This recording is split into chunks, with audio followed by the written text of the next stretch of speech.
Hello बच्चों, let's read the question. The question says X-ray of frequency nu are used to irradiate sodium and copper surface in two separate experiments and the stopping potential determined.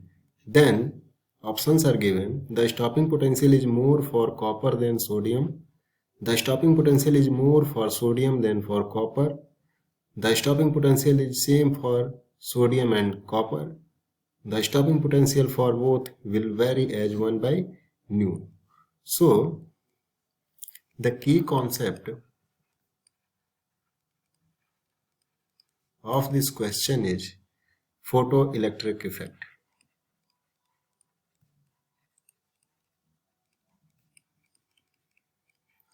अब वो photoelectric effect क्या होता है? कोई metal surface है, इस पे एक लेमडा वेवलेंथ की रेडिएशन गिरती है जिसकी एनर्जी ई है. ठीक है, तो कुछ टाइम्स बाद यहाँ से इलेक्ट्रॉन्स इमिट्स होने लगेंगे. ठीक है, मेटल सरफेस से. कब इमिट्स होंगे? जब एक मिनिमम रिक्वायर्ड एनर्जी होती है इलेक्ट्रॉन्स को इमिट्स करने की, उस एनर्जी से इस रेडिएशन की एनर्जी ज़्यादा हो जाएगी तो इलेक्ट्रॉन्स इमिट्स होंगे. ठीक है, उस मिनिमम रिक्वायर्ड एनर्जी को ही वर्क फंक्शन कहते हैं और ये डिफरेंट मेटल के लिए डिफरेंट होती है. ठीक है, तो कह रहा है कि हमने एक्सरेज यूज किया है, तो एक्सरेज यूज किया है दो सरफेस के लिए, तो इसकी वेवलेंथ क्या होगी? सेम होगी दोनों सरफेस के लिए, सेम फ्रीक्वेंसी. ठीक है, और एक इक्वेशन होती है kinetic energy maximum equal to H nu minus phi.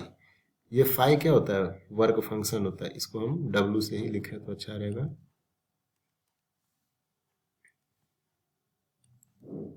W. ठीक है, और यहाँ पे काइनेटिक एनर्जी जो होती है वो होती है चार्ज इनटू पोटेंशियल. ये जो पोटेंशियल होता है ये वी ही स्टॉपिंग पोटेंशियल होता है. ठीक है, हम जानते हैं कि जो वर्क फंक्शन होता है डब्ल्यू, ये कॉपर के लिए ज़्यादा होता है इन कंपैरिजन टू सोडियम के लिए. ठीक है, तो अगर इस कंडीशंस को इस इक्वेशंस में फिल करेंगे तो जो हमारी v की वैल्यू यहाँ से अगर हम लिखें, v will be equal to H C divide by H nu divide by E minus W divide by E. ठीक है, तो यहाँ से जो हमारा पोटेंशियल आएगा, स्टॉपिंग पोटेंशियल, वो सोडियम के लिए क्या होगा? ज़्यादा होगा और कॉपर के लिए कम होगा. ठीक है, तो ये रही हमारी कंडीशन. तो अगर हम इक्वेशंस देखें, ऑप्शंस, तो जो हमारा सेकेंड ऑप्शन है वो हमारा करेक्ट ऑप्शन है.